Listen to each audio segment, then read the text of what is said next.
a arqueologia na minha vida, o negócio da Bíblia e tudo mais. Eu sou um misto interessante. Por isso que o meu livro chama-se O Ceticismo da Fé. Porque eu Você era cético? Demais. Sou ainda. Para muitas coisas eu sou cético. Tipo o quê? Vou dar um exemplo para você. Se não existe Deus, por que há algo ao invés de nada? Eu acho que existe Deus, porque, tipo, o mundão tão perfeito assim. Tipo, tudo.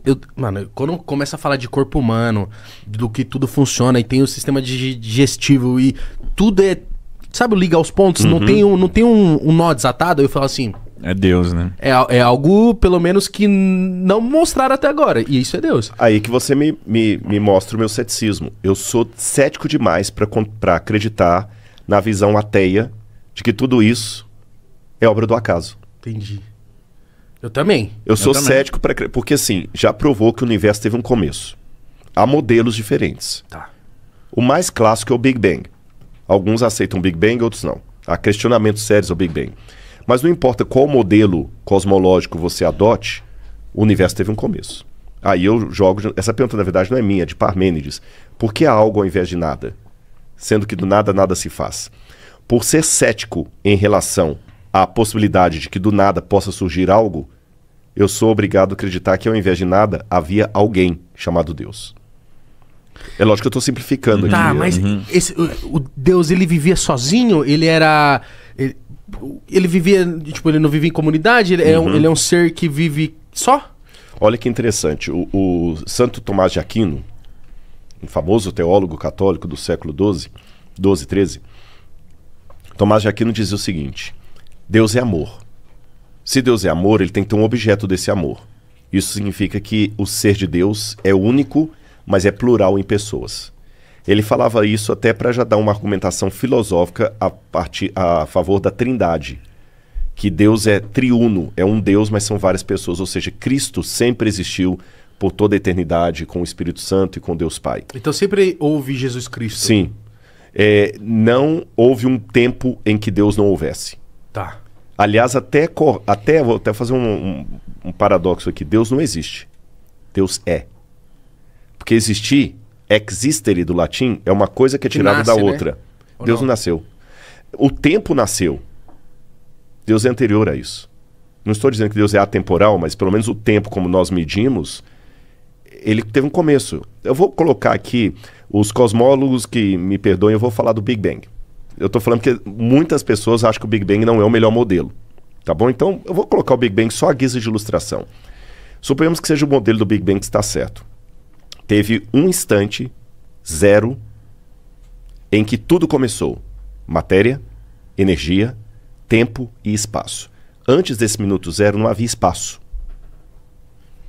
Não havia tempo. Isso pra mim é muito doido. Isso é muito louco. Não havia nada. Então, para ter tudo depois, eu tenho que ter uma causa disso, e é Aristóteles que fala isso. Eu tenho que ter uma causa primária que justifica a existência de tudo depois. Agora, essa causa primária não pode ser presa a nenhuma das coisas que vão surgir depois dela. Tá. Então, essa causa primária, em primeiro lugar, ela tem que ser eterna, porque ela criou o tempo. Então, ela existia antes do tempo. Essa causa primária tem que ser onipresente, porque não existiu espaço e ela já existia. Essa causa primária tem que ser intencional, porque as coisas passaram a existir com uma intenção. Até tem uma outra... eu quero lembrar quem foi o autor que perguntou isso, que ele falou o seguinte: por que a música ao invés de ruído? Por quê? Essa é a pergunta. Porque tem que ter alguém que fez a partitura. Entendeu? Comparando as coisas numa orquestra, as coisas não são ruídos soltos. Deixa eu fazer uma pergunta. Tem lógica, você me falou, né? A cabeça, o cabelo, os olhos, o rosto. Nossa, muito legal. Então, eu quero te fazer até uma pergunta lúdica, porque se Deus cria todos nós, assim, como imagem e semelhança dele, ele é algo físico, mas ele... ou não? Ele se parece com a gente ou não? E eu sei que... Não sei se você tem essa resposta, não sei se você ou já viu, assim. Eu nunca vi, mas já senti. Só que isso é muito louco pra mim, porque falam, pô, ele é imagem e semelhança nossa. Aí eu fico tipo assim, como é que ele é, mano? Ele é negrão, ele tem uns dread, usa relógio. Não, isso aqui são perguntas bestas. Não são bestas. Mas são tipo assim... Não. Né? Mas são perguntas que eu me faço, porque eu tenho essa curiosidade do... do finito, assim. Será que é finito ou é infinito? Eu fico, tipo, muito nessa. Só eu fico tão... Se eu só corrigir que não é pergunta besta... Não, É por várias razões. Primeiro que não existe pergunta besta. Existe, às vezes, resposta cretina. Mas a pergunta sincera, ela é bem-vinda. Ela faz parte do diálogo. Segundo, todo o verdadeiro teólogo, crente, ele questiona. Jesus questionou, Deus meu, por que me desamparou? Então, Jesus também fez pergunta besta. E terceiro, muitas perguntas que vocês estão fazendo, eu fico feliz, porque eu vejo as perguntas que os teólogos fizeram no povo. Eu sempre ensinei em sala de aula, hoje eu não dou aula mais na graduação, mas quando eu dava aula na graduação, eu sempre ensinava para os meus alunos de teologia que a gente tem que tirar a teologia das quatro paredes da sala de aula. Por que hoje eu falo de arqueologia? Nem todos os pares gostam disso. Por que eu falo de arqueologia, de teologia, de filosofia fora do ambiente acadêmico também, divulgação científica? Porque as mesmas perguntas dos grandes filósofos, dos grandes teólogos, o menino de 13 anos está fazendo hoje. Você está fazendo perguntas aí que só que os caras falavam de uma maneira mais... Mas era a mesma pergunta, a mesma essência. Então vamos lá. Meu bem, dá uma olhadinha se eu trouxe eu não sei se eu trouxe meu bem, gente, é minha esposa, viu? Não é o Souza, não. Ainda, por enquanto. Eu não sei se eu trouxe, não. Ele é uma passagem para vocês. Tá aqui? Obrigado, viu? Vem aqui. Essa aí é a original, irmão. Essa aqui... Não, capa preta. Nossa senhora. Foi preta um dia. Agora tá deixando de ser, ó. Já viajou muito. Cara, uma vez eu levei essa Bíblia no Pânico e chegou lá, a capa caiu num lado, a Bíblia pro outro. Um cara, deixa pelo menos... Não, o Renato Manzoli me ajudou aqui. Bom, olha, respondendo sua pergunta, o que Paulo falou aqui. A pergunta é, como é que Deus é, né? Se ele parece com a gente, sabe que Deus é preto, é loiro, é... Por que ele não aparece pra gente assim, fala assim, eu existo, eu tô aqui, irmão. Boa. Uma voz, né? Então. Eu vou começar... Eu vou responder as duas num pacote só. Por favor, tá fica bom? à vontade. Deus é tão grande. Deixa eu falar um pouquinho do ser de Deus. Será que existe um espaço que caiba a Deus? Não. Onde que ele fica? Onde que ele fica? Que tamanho que ele é? Exato. Ele fica escutando todo mundo? Todo mundo. Ou isso? seja, não dá pra entender. Deus nem pensa, Deus sabe. Deus não raciocina, ele já sabe. E vou piorar a situação. Se Deus sabe tudo... Eu tenho livre-arbítrio mesmo? Eu tenho livre-arbítrio mesmo? A pergunta que ele faz pra mim é honesta ou ele tá sendo apenas um pretender, um ator? Ou tipo aquela mulher que foi traída fala assim, você me traiu? E sabe a resposta já. E como é que eu sei que Deus não é um brincalhão cósmico? Que tá brincando com a gente igual a gente brincava com formiguinha lá pegando o sol, queimando as formiguinhas lá. Como é que eu sei que eu não sou o Tamagotchi de Deus? Exatamente. Ou vou piorar a situação.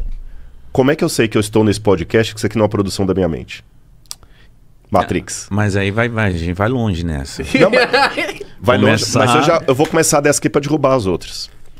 Quem deu a resposta boa? Porque a maior dúvida que eu posso ter é se eu tô vendo você, se você existe.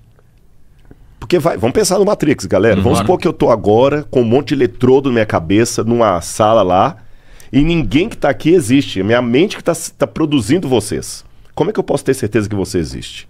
Tocando? Esse é o máximo do ceticismo que a gente pode ver. Não tocando não, porque... Eu posso imaginar um toque? Você pode imaginar um toque. Quando você sonha, você não...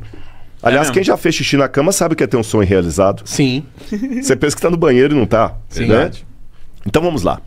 O Descartes, René Descartes, respondeu isso e eu vou usar Descartes para responder todas essas questões que vocês colocaram aí. O Descartes falou assim, peraí, eu posso duvidar até que você tá na minha frente, mas tem uma coisa que eu não posso duvidar. Ainda que você seja uma ilusão, eu existo, porque minha mente está produzindo você. Entendi. Aí que a famosa frase, cogito ergo sum, em latim, penso, logo existo. Eu não tenho como duvidar da minha existência. Então eu também não duvido da minha. Exatamente. Tá certo? Sim. Então eu existo. Ainda que você seja uma ilusão, eu estou produzindo você. Mas para eu existir, eu sei que eu não sou eterno. Então tem que ter algo que me produziu. Então eu já sou obrigado, a partir da minha existência, a admitir a existência do outro. E esse outro, para ser alguém que realmente justifica tudo, tem que ser um outro com O maiúsculo. Então tem esse Deus. Agora, ele é tão grandioso, tão grandioso, tão grandioso, o que eu posso falar dele? O Santo Tomás de Aquino, que eu citei no início, ele dizia que a teologia só fala do que Deus não é, porque o que Deus é em essência ninguém sabe. Mas eu tenho uma boa notícia para vocês. A Bíblia diz aqui, olha, Colossenses, Paulo fala como é que é essa questão da imagem de Deus, como é que nós podemos conhecer a Deus. Filipenses capítulo 1, versículo 3 diz assim: Ele nos libertou do poder das trevas e nos transportou para o reino do seu Filho amado, em quem temos a remissão, a redenção dos pecados. Ele, está falando de Cristo, é a imagem do Deus invisível, o primogênito de toda a criação. Pois nele foram criadas todas as coisas, no céu e sobre a terra, visíveis e invisíveis, sejam tronos, soberanos, potestades, tudo foi criado por meio dele e para ele. Então, Paulo está explicando aqui que Jesus é a imagem visível, interessante isso, do Deus invisível, porque tudo foi criado nele. Aí você vai para o Evangelho de João, ele fala assim: no princípio era o Verbo, e o Verbo estava com Deus, e o Verbo era Deus. Ele estava no princípio com Deus. Todas as coisas foram feitas por ele, e sem ele nada do que foi feito se fez. E o Verbo se fez carne, verso 10, verso 18, e habitou entre nós. Verso 14, e habitou entre nós. Deus falava com Jesus? Bingo. Jesus e Deus estavam em pé de igualdade. Tá bom? Ele só se materializou e foi pra terra? Exatamente. Só que um pouquinho antes disso, o que a gente percebe? Aqui tá falando até antes da terra, tá falando da criação. Tá, do antes do antes. Do antes do antes. Mano. Aí você vai para Provérbios 8, fala que quando Deus fazia tudo isso, tinha um companheiro de Deus ali na eternidade, que Provérbios chama de a sabedoria, Chokhmah. Então Deus tinha uma pessoa com ele. E essa sabedoria de Provérbios era o próprio Deus. Porque Provérbios fala que a sabedoria, você pode pecar contra ela, você só pode pecar contra Deus.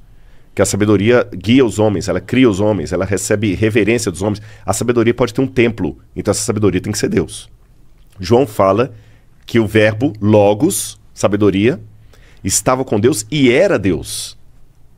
E Paulo, que eu li no início, fala que ele, tudo foi feito nele e ele também estava com Deus. Então o que eu entendi aqui?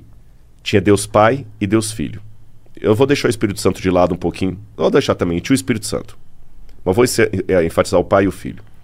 Vamos criar? Vamos. Por que Deus resolveu criar? Essa resposta eu não tenho. Lembra que eu falei que eu ia ser honesto? Exato. Só que ao mesmo tempo que eu não tenho essa resposta, eu vou abrir uma notinha de rodapé aqui e volto para o texto.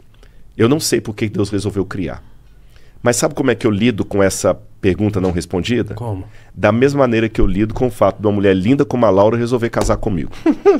Não, sério. Paixão. Paixão. Até hoje, olha assim, mas por que... Gente, Amor. Por que a Laura me amou? Eu não sei. Porque você é amável. Obrigado. Mas de qualquer maneira, eu olho assim e falei, poxa, eu não tenho a resposta. Porque, acho que nem ela, nem você tem. Por que você ama a Maria e não o João? Sim. Diz, não tem, mas amor. Então, já que eu não tenho a resposta, há questões filosóficas que eu não vou perder tempo com elas. Eu vou curtir o amor da Laura. Porque eu vejo que tem pessoas também que procuram essas brechas filosóficas também pra insistir numa parada também muito chata. E ficar sofrendo. Não existe. Ficar sofrendo. Então, assim, não sei por que a Laura resolveu me amar. Não tô nem aí se eu não vou saber. Eu ganhei, foi na loto com ela, com ela me amou.